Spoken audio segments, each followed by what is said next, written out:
کیا، میں نے اس کو ختم کر دیا دھرنے کو، کیونکہ مجھے ڈر تھا کہ اب انتشار کی طرف جا رہا ہے۔ اس کے بعد 26 نومبر لاکھوں لوگ جمع تھے وہاں اس وقت پنڈی میں۔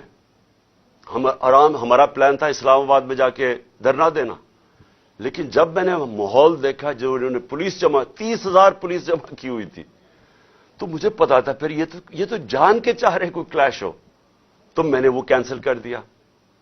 ہم نے 8 مارچ کو ایک پرمیشن لی ہوئی تھی، انہوں نے ہمیں شام کو پولیس نے پرمیشن دی تھی کہ اپنی الیکشن ریلی جو ہم نے اپنی 30 اپریل کی الیکشن کے لیے کرنی تھی، پرمیشن ملی ہوئی تھی، روٹ اپروو تھا۔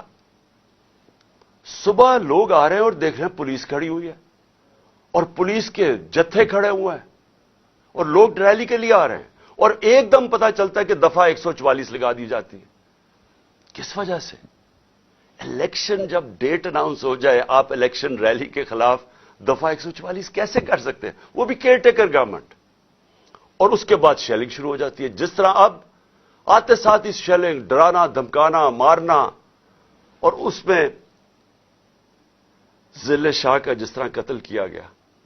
تو اس کے بعد جب اگلے دن ہم نے وہ کیا، پھر سے انہوں نے جب بین کیا اور ان کا خیال تھا کہ ہم پھر سے ری ایکٹ کریں گے، میں نے پھر کینسل کیا، کیونکہ مجھے پتا تھا ہمارے لوگوں کو غصہ تھا جو ضلع شاہ سے، سب اسے پیار کرتے تھے، تو اس لیے ہم نے کینسل کی، ہم نے پوسٹ پون کی تاکہ کوئی انتشار نہ ہو۔ اب مجھے بتائیں، رات سے جب مجھے پتا چلا کہ اچھا یہ وارنٹ آ گئے ہیں تو چلے میں شیورٹی دے دیتا ہوں، وہ بانڈ سائن کر دیتا ہوں میں اس کے ساتھ، اشتیاق خان کے ساتھ، پریزیڈنٹ لاہور بار ہائی کورٹ بار ایسوسی ایشن، تو پھر کیا چیز رہ گئی تھی؟ کیا وجہ ہے؟ ابھی تک حملے ہو رہے ہیں، عدالت کے اندر ہمارا کیس پڑا ہے، عدالت میں ہم گئے ہوئے ہیں اسلام آباد میں اور لاہور میں، اور ابھی تک یہ شیلنگ رینجز نے پھر اٹیک کر دیے۔ اور مجھے ابھی بھی نہیں سمجھ آئی کہ میرے گھر کی دیواروں سے کود کے اندر آ رہے تھے، کیا کوئی کمانڈو ایکشن کرنا تھا کہ عمران خان کو پکڑ کے لے جانا تھا؟ یہ کیا مذاق کر رہے ہیں اس ملک کے ساتھ؟ اور میں آخر میں افسوس سے کہنا چاہتا ہوں کہ دیکھیں، یہ ملک کو ادھر آپ لے کے جا رہے ہیں، اور جو بھی اس وقت پاور میں بیٹھے ہیں، میں آپ کو یہ بتا دوں کہ ملک کو ادھر لے کے جا رہے ہیں کہ یہ میرے ہاتھ سے بھی چیز نکل جائے گی۔ اب یہ جو لڑکوں نے، یہ تھوڑے سے تھے، جس طرح انہوں نے وہاں کھڑا ہو کے ٹیئر گیسنگ سب کے باوجود، اتنی بھاری پولیس کی نفری اس کے سامنے کھڑے ہوئے ہیں، صرف اس خوف سے کہ چیئرمین کو اٹھا کے لے جا کے یہ پھر جیلوں میں تشدد کریں گے، اور خوف یہ ہے کہ انہوں نے قتل کرنے کی کوشش کی تھی اور یہی اب جیل میں لے کے جا رہے ہیں۔ کسی کو اعتماد نہیں ہے ان مجرموں کو، یہ جرائم پیشہ لوگ ہیں، کسی کو ان کے اوپر اعتماد نہیں ہے۔ تو میں سوال یہ پوچھتا ہوں کہ جو اس وقت اقتدار میں بیٹھے ہیں، جو پاور میں ہیں، جو پاور کنٹرول کرتے ہیں پاکستان کی، اور وہ یہ نہیں ہے یہ جو رانا ثناءاللہ اور یہ جو شہباز شریف ہے جن کے پاس پاور ہے، کیا کوئی فکر ہے آپ کو پاکستان کی؟ کیا آپ کو فکر ہے کہ یہ ملک جا کدھر رہا ہے؟ کیا آپ کو فکر ہے کہ میں اگر آپ جب بھی مجھے پکڑ لیں گے کیا ہوگا؟ جیل میں چلا جاؤں گا، زندگی موت اللہ کے ہاتھ میں ہے، عزت ذلت اس کے ہاتھ میں ہے، کیا کر لیں گے آپ؟ اور زیادہ پارٹی طاقت میں آئے گی، لیکن اس کا جو نتیجے میں جو رد عمل آئے گا، وہ کیا فائدہ ہوگا پاکستان کو؟ کس کو نقصان ہوگا؟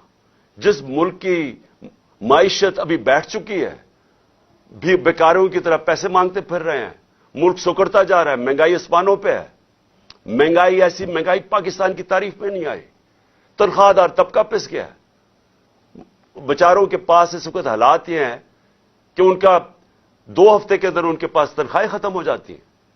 اس ماحول کے اندر انتشار پھیلانا، کیا یہ کوئی پاکستانی سوچ رکھے؟ یہ تو کوئی دشمن ایسے کرے ملک کے ساتھ، تو یہ ہمارے ہاتھ سے گیم نکل جائے گی۔ یہ جو حرکتیں ہو رہی ہیں، یہ میری، اب یہ جو باہر لڑکے ہیں یہ میری نہیں سن رہے، جب ان کے اوپر یہ انتشار ہو رہا ہے اور یہ جو شیلنگ ہو رہی ہے، وہ میری نہیں اب بات سنتے، وہ اب میرا کوئی کنٹرول ان کے اوپر نہیں ہے، اور جس طرح کی اب بمباری اور یہ سب کے ہاتھ سے نکل جائے گا۔ اس لیے میں کہنا چاہتا ہوں اپنی عدلیہ سے سب سے پہلے کہ دیکھیں امید صرف اب ہمیں آپ پہ رہ گئی ہے. یہ جرائم پیشہ لوگ جو گورنمنٹ میں بیٹھے ہیں یہ تو کوشش کر رہے ہیں کہ 80 کیسز کر دیے ہیں, یہ تو کیسز بڑھتے جائیں گے. یہ تو کوئی کبھی ایک عدالت کبھی دوسری عدالت, ان کی تو کوشش ہے کہ میں الیکشن نہ لڑوں یا میں کسی جیل میں چلا جاؤں اور یا سارا وقت الجھا رہا ہوں کیسز میں کہ کبھی ایک وارنٹ نکل رہا ہے. تو ہمیں تو صرف امید عدلیہ سے ہے, اور دوسری ہم امید لگا رہے ہیں اپنی جو اسٹیبلشمنٹ ہے اس ملک کی کہ کیا آپ کا انٹرسٹ پاکستان میں ہے یا نہیں ہے. تو یہ جو تماشا ہو رہا ہے اس کو بند کریں, ملک کا سوچیں. یہ جو بھی پلان ہے لنڈن کا اس کے اوپر نہ کام کریں. یہ ملک تباہی کی طرف جا رہا ہے, اور میری اپیل ہے آپ سب سے کہ اب اس ملک کا سوچیں. آپ جن کا جینا مرنا اس ملک میں ہے, ہمارے تو کوئی باہر نہیں جانا, میں تو کوئی لنڈن نہیں جانا جس طرح یہ سارا ٹبر اٹھ کے چلا جاتا ہے یا دوسرا اٹھ کے وہ باہر چلا جاتا ہے. ان کی تو باہر پراپرٹیز اربوں ڈالر ہیں, ہمارا تو جینا مرنا یہاں ہے. تو میرا اکیلے کو فکر نہیں کرنا چاہیے, ہر اس پاکستانی کو اس ملک کا سوچنا چاہیے جو اٹھ کے لنڈن نہیں چلا جائے گا, جس کے باہر ڈالرز نہیں پڑے ہوئے. ان سب کو سوچنا چاہیے کہ ملک جا کس طرف رہا ہے. اور اپنی عوام کو آخر میں آپ کو کہنا چاہتا ہوں, میں پھر سے آپ کو کہنا چاہتا ہوں, میں پکڑا جاؤں, جیل میں بھی چلا جاؤں, جو بھی مجھے ہو جائے, آپ نے یہ جو حقیقی آزادی کی ہماری تحریک ہے, آپ نے سب نے اس میں شرکت کرنی ہے, کیونکہ غلام قوم کا کوئی مستقبل نہیں ہوتا.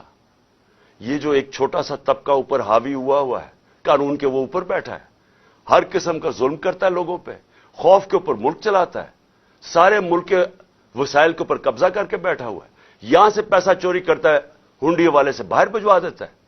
ملک کا ساری چوری کا پیسہ آج ان کے بڑے بڑے بینک اکاؤنٹس اور لنڈن اور باہر مغربی کیپٹلز میں ان کا پیسہ پڑا ہے. صرف دبئی کے اندر 20,000 پاکستانیوں نے, یہ ابھی بلومبرگ کی رپورٹ ہے, 20,000 پاکستانیوں کا دبئی میں $10.4 ارب پڑا ہوا ہے. تو ملک کیسے آگے جا سکتا ہے اگر یہ ان لوگوں کے ہاتھ میں ملک رہے گا. اس لیے میں قوم کو آج کہہ رہا ہوں کہ آپ نے پوری طرح اس حقیقی آزادی کی جہاد میں شرکت کرنی ہے. پاکستان زندہ باد.